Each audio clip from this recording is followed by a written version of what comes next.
welcome back to my channel, or this is the first video that you're seeing, then welcome to my channel. And as you can tell from the title of this video, I am filming my long-awaited, long-overdue The Mortal Instrument City of Glass book review, and I am so excited. Definitely my favorite out of the 3 books that I've read so far. So much happened. There's so much to go over. So many new characters were introduced. There's just a lot going on, and I'm so excited to talk about it with you guys, and I don't want to wait any longer. So without further ado, let's get into it.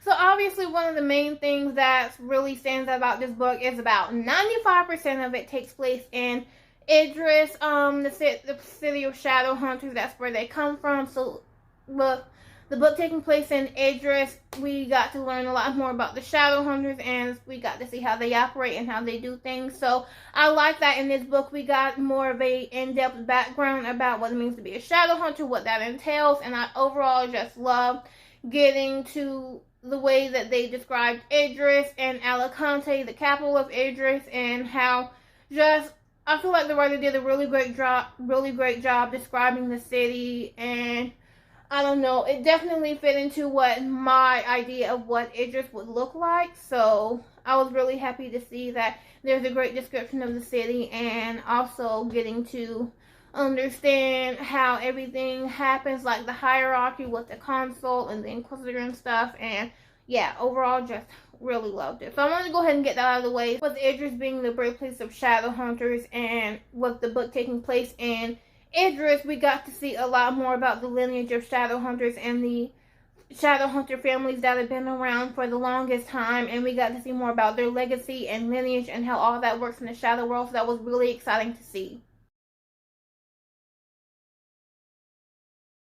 So let's go ahead and break down some of the new characters that I got introduced in the story. First of all, was it being in Idris, like I said, getting to meet some of the shadow hunter families that have been around for a while. We got to meet the Penhallows, and one of the main characters in that family was Aileen Penhallow. So getting to meet her, she's basically, she's a shadow hunter, and there's a little bit of friction between her and Clary and her and Jace, and there's a whole bunch of stuff going on with that relationship as well, but we'll get more into that later. But the main point of meeting the Penhallows, we got to meet her cousin Sebastian Verlac, who ends up playing a bigger part in the story than I initially thought he would. So Sebastian Verlac is really difficult to break down because it's kind of like there's 2 different versions of him, and I can't really go into detail about that without giving away a huge spoiler that I want to save to the end of this book review. So I'm not going to go into too many details about him now, but let's just say he's a huge part of this story. And also, since we're talking about characters anyway, let's go ahead and bring up the fact that Hodge Starkweather does make another appearance in this book. I know you guys probably thought he was dead. I thought he was dead too, but that turns out that's not the case. And he ends up making another appearance into this story as well. So yeah, we'll get more into him later as well. And also, as you guys remember, the Inquisitor died at the end of the last book, Inquisitor Herondale. So we got to meet the new Inquisitor. His name is Victor Aldertree, and there's some tension with him as well. He's kind of mysterious. We don't really get to know a lot about him, but there are some important scenes between him and Simon, which I want to get into later as well. So those are the main characters I want to break down. I'm pretty sure there's some more, but those are pretty much the ones who play an important part in the story as a whole. So those are the ones who I wanted to talk about. So I know that I don't mention all of the characters in these book reviews. I don't really go over every single character that get introduced in the books, but I feel like it's important to go over the main characters and the ones who play a huge part in the story as a whole. So that's usually what I do when I do these character breaks down, rather than wasting time going over every single character in the book. But yeah, so like I said, those are the main characters. So as I pointed out, majority of this book takes place in Idris, but at the beginning of the book, they are still in New York and making preparation for their journey to Idris. And everybody has their own reasons for wanting to go. I think the Lightwood family is more concerned about going to Idris to discuss with the consul about Valentine and finding a proper way to stop him and figuring out a way to get around him. But Clary has her own reasons for wanting to go to Idris. So at the end of the book, she was met by someone named Madeline, who told her that she knew how to wake her mother up. And in order to do that, Clary finds out that she has to go meet with Ragnar Fell, who lives on the outskirts of Alicante in Idris. So her purpose of going there is trying to save her mother. Now, there's a lot wrapped around the situation about getting to Idris. Jace doesn't want Clary to go to Idris simply because since she has this ability to create new rooms, he is afraid of the Clave discovering that, and he doesn't know what they're going to do to her. So he intends to try to figure out a way for Clary to stay in New York, and for that he enlists the help of Simon.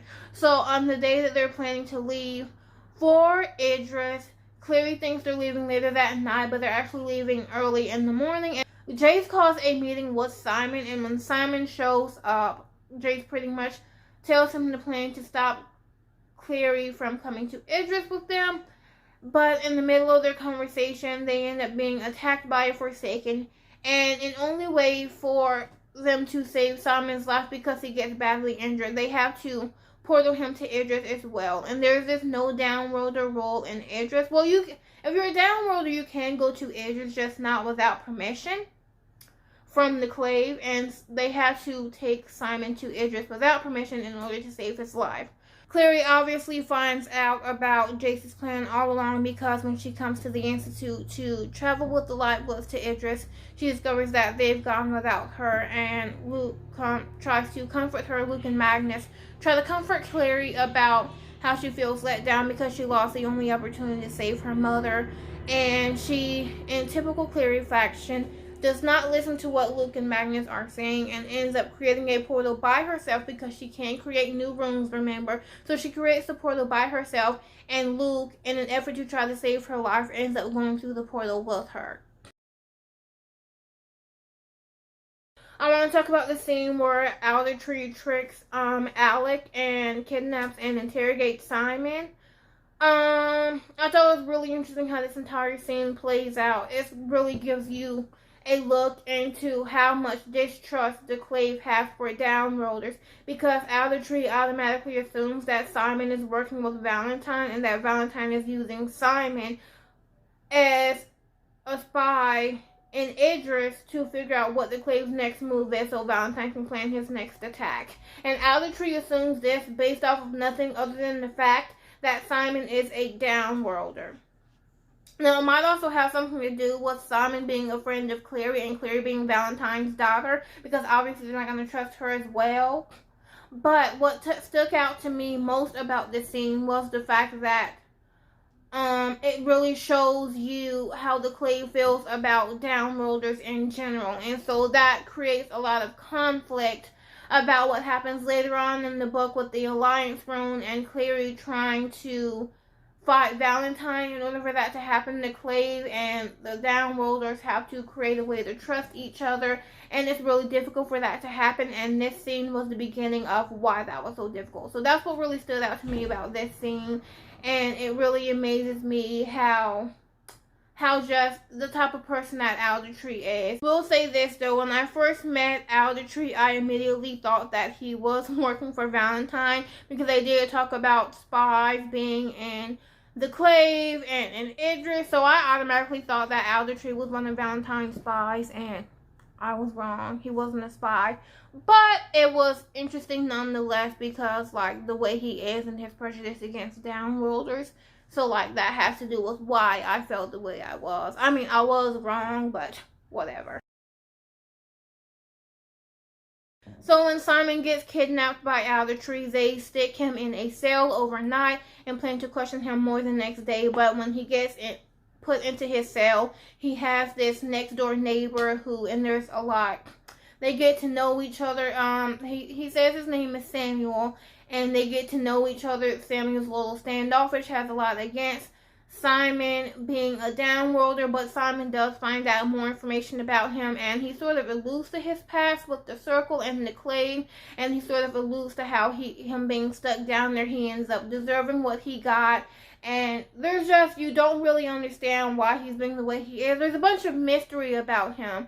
We finally get to the bottom of Samuel and who he really is after Clary and Jace rescue Simon and attempt to rescue him as well. So while they're trying to rescue Samuel from being caught in the fire that catches in Alicante after Valentine starts war, he tells them that he doesn't want to be rescued and that they should just let him die. And they have a hard time understanding why. But it's Alec who discovers that Samuel is actually Hodge and that he didn't end up dying at the end of the last book after he betrayed Jace and the Lightwoods. They automatically assumed that he was put to death, but he actually wasn't, and they stuck him in the guard. And so after Hodge is rescued by Alec and everyone, he sort of explains to them what happened and what Valentine's plan is, and before he can explain anymore, he ends up getting murdered by Sebastian. So Sebastian is a spy and he is working for Valentine, but we don't find that out right away. So in the beginning of the book, everyone thinks that Sebastian is just Aileen's cousin who's visiting from the Paris Institute, and he ends up befriending Clary, and she thinks that he wants to help her recover her mom. After she and Jace get into this nasty argument, she and Sebastian go to find Ragnar Fell, and on the process there's like this little connection, and Sebastian is flirting with Clary, and there's a kiss between them, and there's a lot of stuff that's happening back and forth. Ultimately, they end up discovering that with Sebastian actually not being who he says he is, and he's a spy for Valentine. That's what they know him as right now. Anyway, there's a lot more information about his character later on in the book, but that's who we know him as right now. I mean, I can't sit back and say that I was surprised by any of this because I have seen the TV show, so I obviously knew who Sebastian was and how he plays into this story. But even without that, reading about his character in the book, you can tell that there's something off about him. Something doesn't seem right with him to Clary. Something seems off to Simon and with Jace as well. So with those little tidbits, you can kind of tell that he's not who he seems to be. And there's this sort of connection between him and Clary that sort of has dark meaning behind it. And there's a lot of details that will be discovered later on in the book and in future books as well, because I think we haven't seen the last of Sebastian.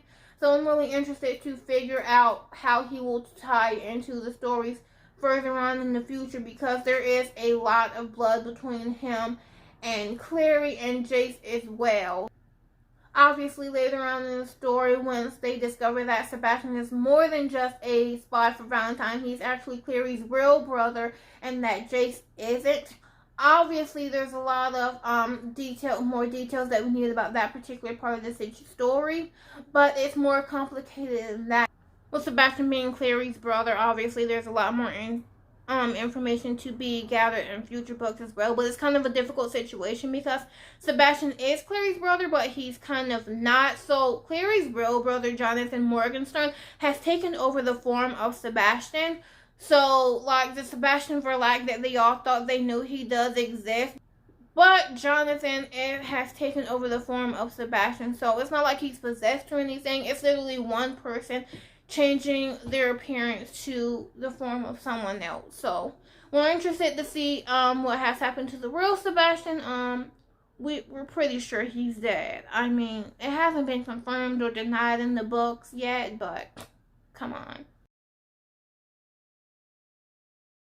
So while all of this is going on, them rescuing Simon and how everything ends up happening, all of this happens because Valentine sends a herd of demons to Alicante to attack the Clave.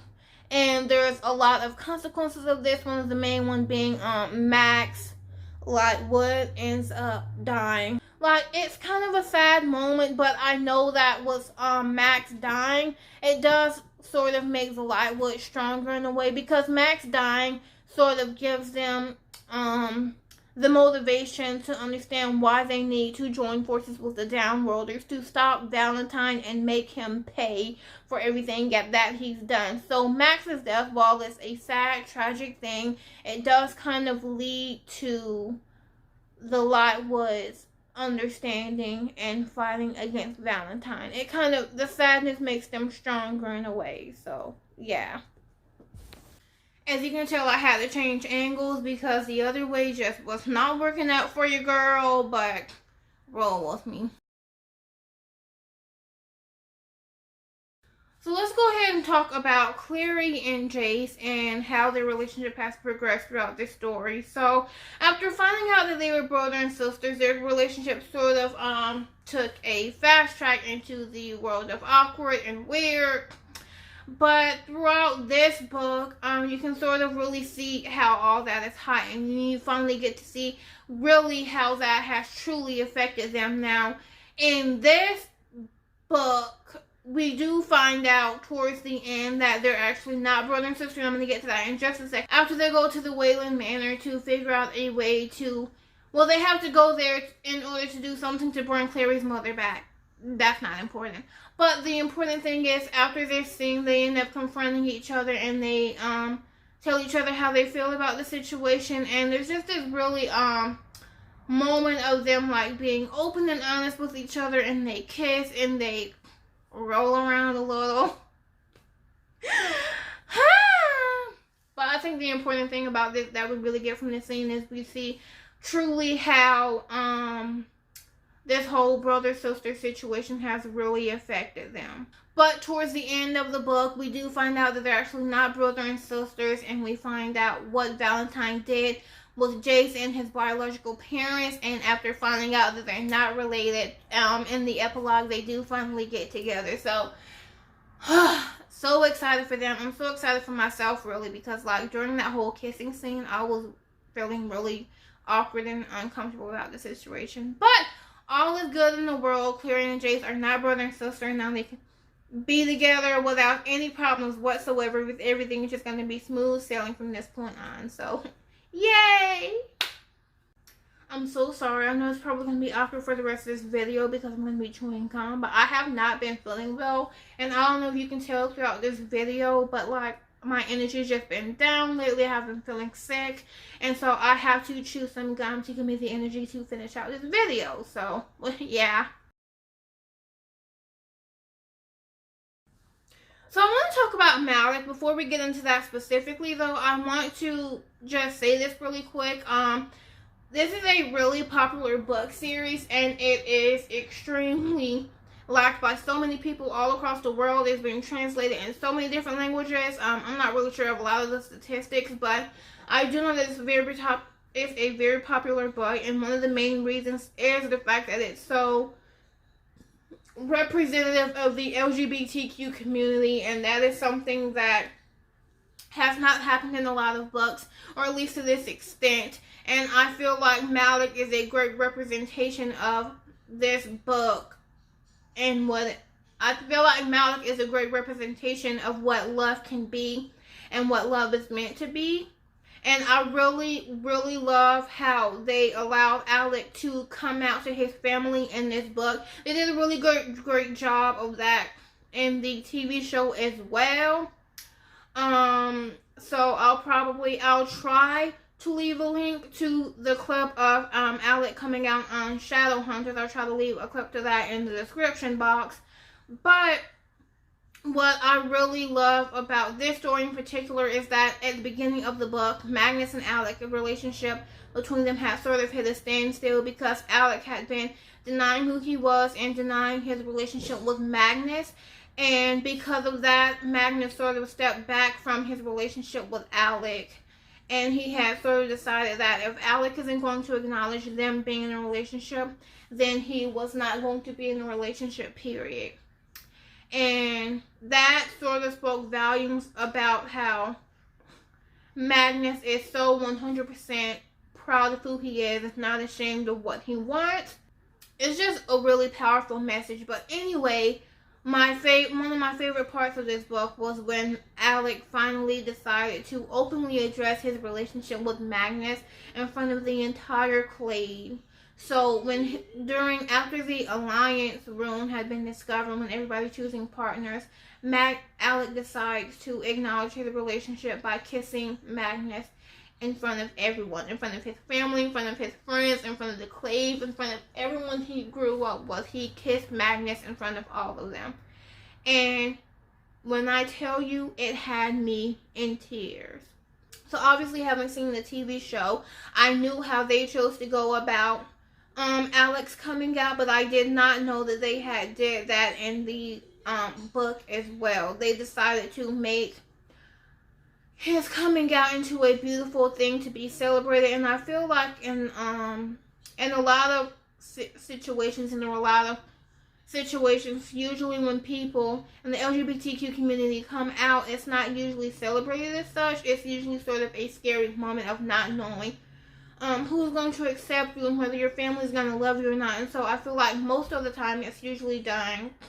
I'm not a member of the LGBT community per se. I'm supportive. I believe in it. I think you should love who you love. But I'm not an active member of the community, so I can't really speak about how it's usually done or like say, I can't really say a lot about that because it's not really my place to. But what I can say is I feel like for me personally, in my opinion, I feel like the way that Alec came out was undeniably beautiful. I feel like that was his way of saying, this is who I am, this is who I want to be with, and I'm not doing this for you to accept me. I'm doing this to accept myself and to acknowledge who I am. And I thought it was beautiful. So excited to see how the relationship is going to progress in the future.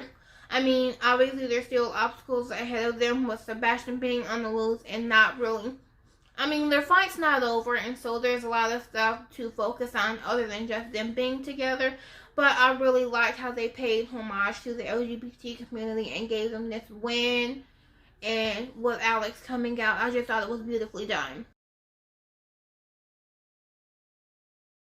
I also want to take this opportunity to go ahead and talk about Jace's journey throughout the first 3 books and where he is now. Because I think it's really been like, I just think it's interesting to talk about because it's been sort of like a roller coaster for him. So pretty much as we all know, Jace started out thinking that his father was Michael Whalen and that he had died when he was 10 years old, which is how he ended up being raised for the light by the Lightwoods. And then at the end of the first book, we found out that Valentine had been impersonating his father the entire time and that he was Valentine's son. Through meeting the angel and through him and Clary meeting the angel Ethereal, he believed that he had demon blood in his system, thinking that he was a demon, and that of course he thought that had an impact on why he could still be in love with Clary, knowing that she was his sister. So because of that led to him deciding to go off and defeat Valentine on his own. And I think there might have been multiple reasons behind that. Maybe he was angry at Valentine for putting him and Clary in this position. Maybe he thought that by killing Valentine, that would also, because he felt like he would also die if he killed Valentine, like he most likely wouldn't come back alive, and maybe that was like his goal of wanting to die rather than be in a world where he couldn't be with Clary because he knew that was wrong. So obviously he now knows that Valentine wasn't his father and that he was the son of Stephen Herondale. And I think, I don't really know how to explain this because you can't really, because at the end of the book, Jay sort of begins talking to Clary about how he never really knew who he was, and he still doesn't because his dad's dead. Luke's sister gave him a box with his father's stuff in it so he can go through that, but at the end of the day, he still doesn't really have an idea of who he really is because every time he finds out something about himself, he also begins to, like 10 minutes later, he realizes that that's not actually true. And so how do you really know who you can trust? And so now he's just stuck in this place of not really knowing who he is or having any way of finding out. Now, obviously, with him and Clary, they get together at the end of the book. So I am expecting like a little bit of happy Jace now that he's finally with the girl that he loves. But I'm also interested to see how he'll deal with I'm interested to see how he'll deal with all of like not really knowing who he is, and will he be able to find more about his actual birth parents, and how will that affect him going forward in the future now that he knows what he knows about him and Clary. Obviously at this point we know that Clary has more angel blood in her system than most shadow hunters, but we also find out that Jace does as well. So I'm really interested to see what kind of unique abilities that he has. With Clary being able to draw new runes, obviously that's a gift given to her from the angels, also having to do with her angel blood. And so I'm curious to see what kind of new gifts Jace would have as well, and how it will affect their relationship and the other shadow hunters, because if I don't think they know about Jace having angel blood, having more angel blood in his system. I don't think that's been discovered in this book. I'm really interested to see once I start City of Fallen Angels.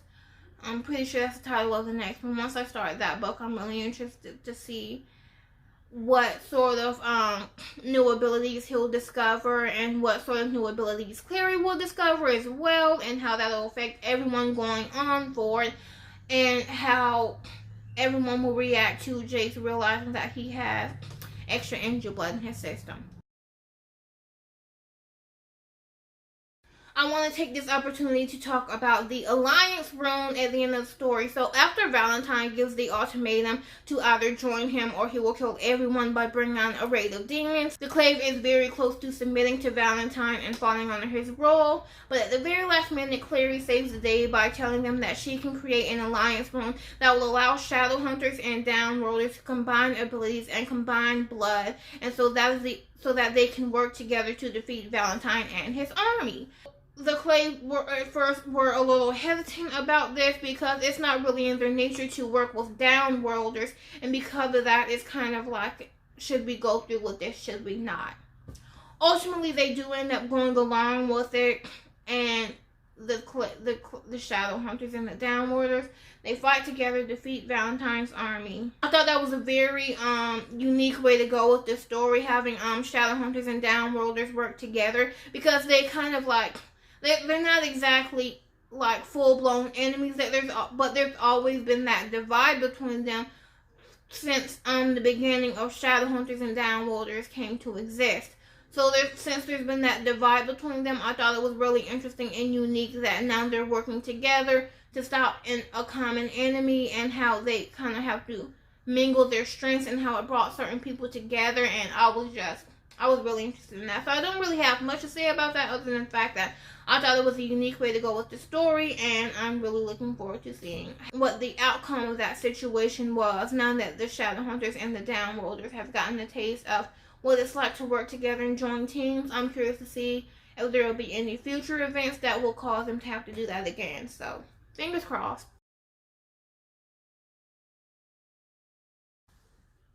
So another one of my favorite scenes happened towards the end of the book, the scene at Lakeland between Valentine and Jace and Clary. A lot happened in this scene. So pretty much after Valentine conjures the angel Raziel, he can ask for one wish, and he wants to purify the world, and he wants to purify the Shadow Hunters, get rid of Downworld. That's the wish that he is asking for. When Jace comes to stop Valentine, Valentine kills Jace and Jace dies. Before Valentine can make his wish, Clary kills Valentine and makes the wish for the angel to bring Jace back to life. I mean, if you've read the books and you know, I don't think I did a horrible job of explaining this scene, but if you read this review is for people who have read the books, obviously know what I'm talking about. But my favorite part of this scene was probably Clary. I just thought it was a great scene in the way that you can see the love between Clary and Jace, given that she has one wish. She can wish for anything she wants in the world, and the only thing she wants is for Jace to come back. I thought it was a really powerful moment between these two characters, and it also makes me really excited to see what's going to happen in the next book, because I feel like there have to be some sort of repercussions for that, because at the end of the day, like, when people die, you're not supposed to bring them back. And so I'm really interested to see how this entire scenario plays out, and will Alec and the others find out about it? And if they do, what will happen? What will happen to Jace if there's repercussions to him being brought back to life? Because I know that in the TV show there were serious consequences to that. So I'm really interested to see how they choose to play with that in the book as well. Overall review, I love this book. Couldn't get enough of it. I thought it was probably the best one yet. I love City of Ashes and City of Bones as well, but I feel like what's so special about this book is the fact that it's just so climactic. Like, everything that's happened in the first two books pretty much came to a head in this book, and I feel like it sort of leads us to a new journey, because, you know, Valentine might be dead in this book, but Sebastian isn't, and Sebastian had his own sort of vengeance against Clary and the Clave and everything. So I'm really interested to see how he will continue his father's legacy and what the fallout will be in City of Fallen Angels. overall, I'm really enjoying reading this series.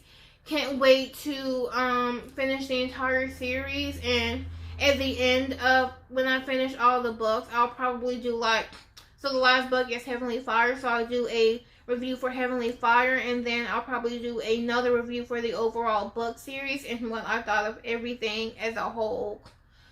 Only because I feel like it's a really interesting way to round things out, because like it's 6 separate books, but it is still one story. So I just want to get my feelings across on all of everything that happens in the books as a whole. Anyway, guys, so that's it for this book review. I tried to make sure I talked about all my favorite scenes from the books, because I think I got them all in there, but I read half the book and then I went out of town and I wasn't able to read for like 6 days, so my memory was a bit foggy, but I do think I got, I talked about all the scenes that I really want to make sure I address in the video. But if there's any other scenes that I didn't talk about that you want my opinions on, then just mention them in the comments and I will be sure to reply and tell you what I thought about that specific scene.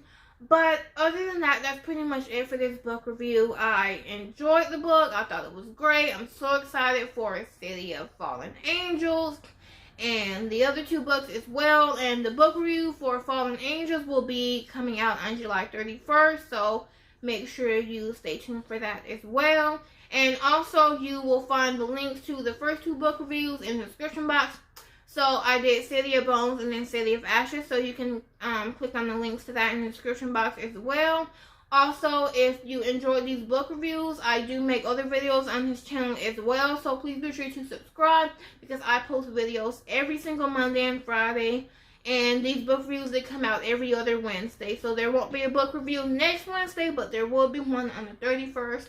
So please, please, please subscribe to the channel. Show your support. Let me know how you feel about everything. And yeah, so thank you so much for watching this video. Please be sure to like, comment, and subscribe. And if you push that notification bell, you'll be notified every time I post a video. Thank you so much for all your love and support. It means the world to me. And I will see you in the next one. Bye.